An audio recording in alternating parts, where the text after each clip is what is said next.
You were flying along. We were part of our contingent. We deemed that what you did was wrong, and we're going to punish you outside of what they did, which is well within their rights. See, Skip, here's the thing. You like Empire. You watch Empire, right? Let's look at this as Empire. LaVar Ball is Lucius. What he needs to realize about LiAngelo is that he's Andre. Lonzo and LaMelo, they're Hakeem and Jamal. Andre is going to have to go into the family business. That's true. It's okay. Yeah. It's okay. It's not shaping up for him. And I'm reading what Wojnarowski said. He's not on, the middle boy is not on anybody's NBA radar, Skip. Has never been. I don't think he's draftable. They said it would be even hard for him to get into the G League, Skip. Yep. The D League. Gatorade take it over. I know. But it's hard for him to get into that. And what LaVar is trying to do, Skip, and I knew this was going to be the problem all along. LaVar he's teaching his kids that you can escape consequences. Okay, the head coach comes into the Chino Hills. He says, Melo, you're not going to be allowed to shoot 50 times. What does LaVar do? Pulls his son out of school, questions the guy that's the head coach. Because he tells your son he can't shoot 50 times a game, now you question him, you homeschool your kid, well within your right. Skip, you know what? And I've said this long before. I'm not going to tell him how to raise his kids. Maybe he's raising his kids. He's raising them how he wants to. Yeah. Maybe he's exploiting them now. I don't care if he pulls them out of school and have them work at a convenience store. Those are your kids. But I do believe this in all sincerity, Skip. There will come a time that these young men will grow up and say, you know what, Dad? You've taken us far enough. We're going to go it alone from here. You're still going to be our dad. But, Skip, this is too much. This is ridiculous. Because they dropped the charges, UCLA is supposed to say, okay.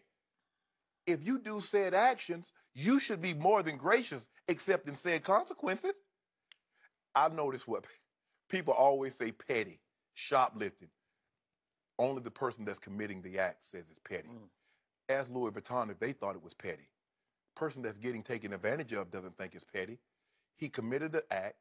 If you don't think he did anything wrong, LaVar, there's something seriously wrong with you. He should be held accountable for his actions by UCLA because he was enrolled in that school. And if you didn't think UCLA could get your son prepared for the NBA draft or the NBA, why the hell did you send him there in the beginning?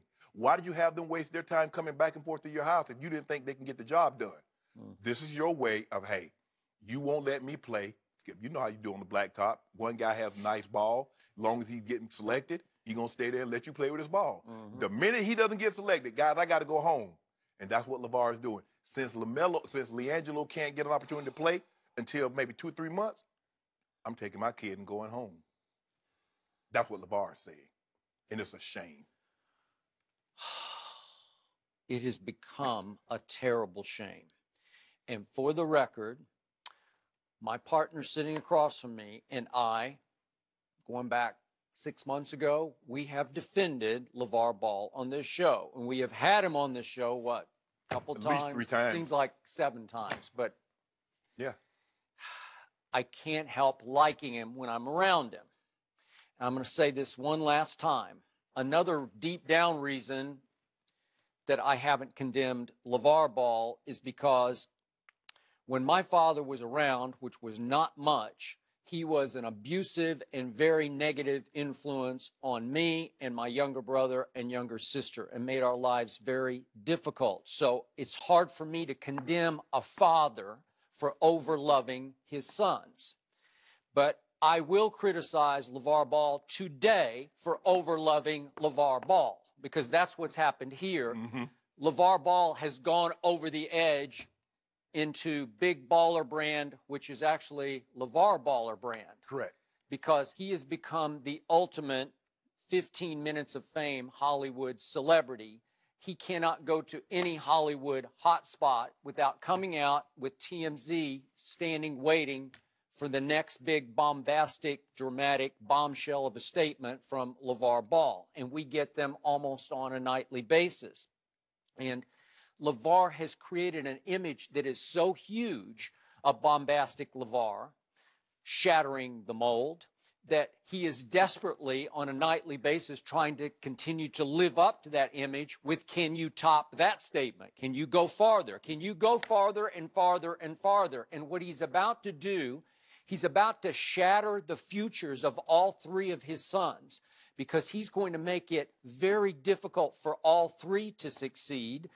And his attitude has been from the start, as you so correctly point out, if I don't like what you're doing to my son, I will take my ball, so to speak, and go home. Yes. And guess what's about to happen? He's on the road to taking his 3 balls and going home, and they're just going to, at some point, have to stay home. I think that they better like Chino Hills, because all 3 of them are on a path right now where they're going to wind up back in Chino Hills sooner than later. Well, if they don't get out this car, because LaVar is driving. He's driving and so his car. A lot of times, Skip, you know, if you, the driver of the car, and you're just say you're riding, and somebody gets out and does something, you're culpable.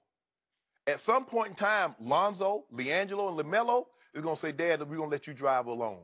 Because, Skip, come on now, this is too much. This is like the Hollywood kid stars who they finally grow up just enough where they say, I got to go to court and get out from under my parents, you know, my father or my mother, whoever, stage father, I got to divorce my parents. Yeah, that's basically what they do. And maybe it's going to come to this, because to reiterate what you just said, LaVar didn't like the new coach at Chino, and he takes LaMelo out of school before his junior year. So he's costing LaMelo his junior and senior years of high school. Right. These are precious times. You know, we went through that, yes. right? Yes. There's social experiences. I don't know if kids go to proms. I guess they still go to prom, right? Yeah. So you cost him his junior and senior prom. You cost him his social life. And the youngest kid looks like he's got a lot of offensive ability, but raw? Is it going to get refined at all? Yeah. His competition is going to be what? I don't know what he's going to do. Practice against his dad in the backyard. I guess so. And his dad was a trainer by trade, and so I guess he's just going to train him by day. Every day he'll be training LaMelo and LiAngelo, right? Okay. So then, remember what happened in Las Vegas? LaVar is coaching LaMelo's AAU team, and it is a circus team, man. It's the spectacle. It's the greatest show on earth. And he doesn't like the referee's call, so he just says, you know what, we're out. We're gone. Now, what kind of message would that send to a kid? If you don't like the refereeing, just leave. Yeah. Just quit. Yeah. Go home, right? Yeah. Okay. You're not going to let me shoot 50 times? I'm going to homeschool my kid. Yeah. So now, I'm pretty sure President Trump did help get those kids out in some way, shape, or form. Right. I think he did. But they were in danger of some serious trouble in China, right? It was, 6 months to a year of incarceration? It might have been worse than that. Might have been worse than that. I think it's like up to 5 to 10 years. Okay. And the point is, they were pretty lucky to get out as they did. And then there's an outcry with the UCLA alumni. They're upset with this because it's a black eye for the program. Right. It just doesn't look right, doesn't feel right. And there's an outcry. That's it for them. They should be sent home from school. Right. You know, we don't want them around anymore. And I said, well, at least punish them through the rest of this calendar year. Right. Let them come back on January 1st. You would have missed only two conference games. Mm-hmm.